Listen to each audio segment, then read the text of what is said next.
ሰላም አለይኩም ወራህመቱላሂ ወበረካቱ ድና የተከበራችሁ የዚህ ቻናል ቤተሰቦችና አድማጭ ተመልካቾቻችን ከያላችሁበት ቦታ ሰላም መልካሙን ተመኘው።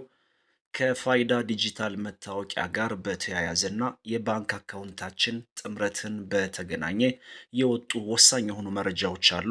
በሁሉም ባንኮች የባንክ አካውንት የከፈታችሁ ለእናንተ እጅግ በጣም ጠቃሚና ወሳኝ የሆነ መረጃ ነው። እንዲሁም ሌላኛውና ሁለተኛው መረጃችን ከነዳጅ ዋጋ ጋር በተገናኘ ነው።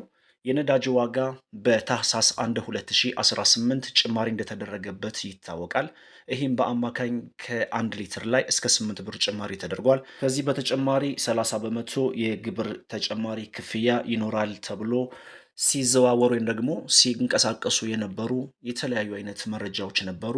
ይሄን አስመልክቶ የነዳጅና ኢነርጂ ባለስልጣን ዋና ዳይሬክተር ደስታው መኳንንት መግለጫ ሰጠዋል። ሙሉ መግለጫውን አብረን እናያለን።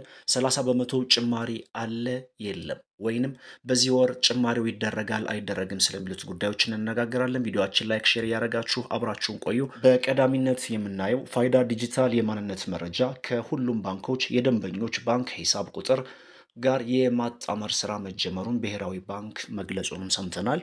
የኢትዮጵያ ብሔራዊ ባንክ የፋይናንስ ዘርፉ ዲጂታል ትራንስፎርሜሽን ወሳኝ ምዕራፍ ነው ያለው የፋይዳ ዲጂታል መታወቂያም ከባንክ ስርዓት ጋር የማጣመር ስራ በትላንትናው ዕለት በይፋ የተጀመረ መሆኑን ባወጣው ጋዜጣዊ መግለጫ አስታውቋል። ባንኩም ፋይዳን መሰረት አድርጎ የሚሰጡ የፋይናንስ ዘርፍ አገልግሎቶችን የማቀናጀት ሀገራዊ ግብን ለማሳካት በትግበራው ላይ በሰፊው እየተሰራ እንደሆነ ይታወቃል ያለ ሲሆን በትላንትናው ዕለትም ለፋይናንስ ዘርፉ ወሳኝ የተባለውን ፋይዳ ዲጂታል የማንነት መረጃ ከሁሉም ባንኮች የደንበኞች ባንክ ሂሳብ ቁጥር ጋር የማጣመር ስራ በይፋ ተጀምሯል ብሏል። ይህ የመረጃ ስርዓት የማጣመር ስራ ዋና ዓላማው አንደኛም ደንበኞች ባሉበት ቦታ ሆነው ደህንነቱ በተጠበቀ ሁኔታ ገንዘብ ማስተላለፍ እንዲችሉ፣ ሁለተኛ በሐሰተኛ ሰነድ የራሳቸውን ሂሳብ ሌሎች ማንቀሳቀስ እንዳይችሉ፣ ሶስተኛ በቀላሉ የብድር አገልግሎት ማግኘት እንዲችሉ፣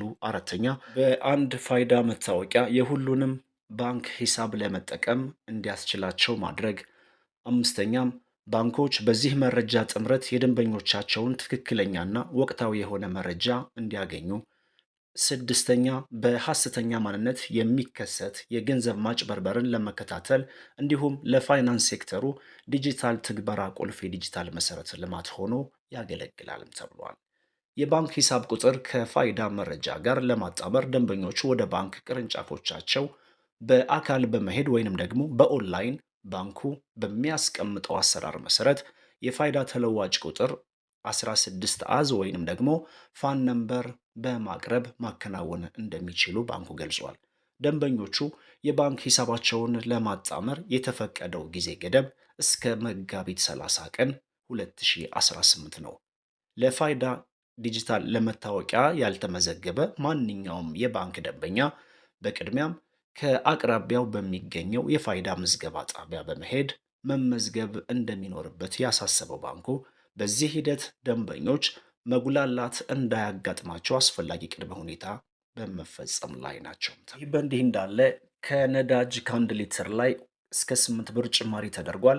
ከዚህ በተጨማሪ 30 በመቶ ጭማሪ ይደረጋል የተባለው እውነት ወይንስ ሐሰት? ይጨመራል ወይንስ አይጨመርም ስለሚለው ጉዳይ እንነጋገራለን። የነዳጅ ምርቶች የችርቻሮ መሸጫ ዋጋ እስከ 8 ብር ጭማሪ ተደርጓል። ጭማሪው መሰረት በቤንዚን ላይ የ7 ብር ገደማ ጭማሪ ሲደረግ በኬሮሲን ላይ ደግሞ የ8 ብር ገደማ ጭማሪ ተደርጓል። ቤንዚን፣ የኬሮይን እና ነጭ ናፍጣ የሶስቱ የነዳጅ ምርቶች ዋጋ በአዲሱ ጭማሪ መሰረት 129 ብር ከ12 ሳንቲም እንዲሆን ተደርጓል። በእንዲህ እንዳለ 30 በመቶ ጭማሪ ይደረጋል ስለተባለው ጉዳይ የነዳጅና ኢነርጂ ባለስልጣን ዋና ዳይሬክተሩ ምን አሉ?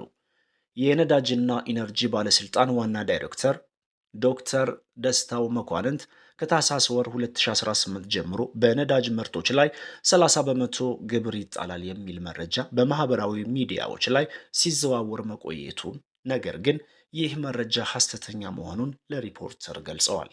ገንዘብ ሚኒስቴርን ጨምሮ በጉዳዩ ላይ በየትኛውም የመንግስት አካላት ወይንም የመንግስት አካል የተሰጠ መግለጫ እንደሌለ ማረጋገጣቸውን የገለጹት ዋና ዳይሬክተሩም ይጣላል የተባለው ግብር በማህበራዊ ሚዲያው ላይ የተፈጠረ እንጂ የነዳጅና ኢነርጂ ባለስልጣንም የሚያውቀው ከዚህ ወር ጀምሮ የሚጣል ምንም አይነት የግብር ጭማሪ እንደማይደረግና መንግስትም ይህን የማድረግ እሳቤ እንደሌለው መሆኑንም ተናግረዋል። በሐሰተኛ መረጃ የተነሳም ህብረተሰቡ ላልተገባ ሰልፍና እንግልት እየተዳረገ ይገኛል ያሉት ዋና ዳይሬክተሩ ያለ ምንም ይፋዊ የመንግስት ውሳኔ ከወጣው የነዳጅ ዋጋ ጭማሪ ያለ አግባብ ጭማሪ የሚያደርጉ የነዳጅ አከፋፋይ ኩባንያዎችና ማደያዎች ተጠያቂ እንደሚደረጉም አሳስበዋል። ውድ የቻናል ቤተሰቦችና አድማጭ ተመልካቾቻችን እንግዲህ 30 በመቶ ጭማሪ ይደረጋል እየተባለ በተለያዩ ሶሻል ሚዲያዎች የሚናፈሰው ወሬ ሐሰተኛ ነው። 1 ሊትር በአሁኑ ሰዓት ማለትም እስከ ጭማሪው ድረስ 129 ብር ከ12 ሳንቲም እየተሸጠ ይገኛል። ከዚህ በበላይ ሲሸጥ የተገኘ ማንኛውም ማደያ ህጋዊ እርምጃ ይወሰድበታል እየተባለ ይገኛል። ዲጂታል መታወቂያንና የባንክ የሂሳብ ቁጥራችን የማጣመር ስራውን በተመለከተ በተለይ በተለያዩ ዓለም ሀገራት የምትገኙ እናንተን በተመለከተ ምንድነው መደረግ ያለበት የሚሉትን ጉዳዮች ባንክ ሄጄ አንዳንድ ጥያቄዎችን ጠይቄ መረጃውን ኢንሻአላህ ማቀርብላችሁ ይሆናል። ወሰላሙ አለይኩም ወራህመቱላሂ ወበረካቱ።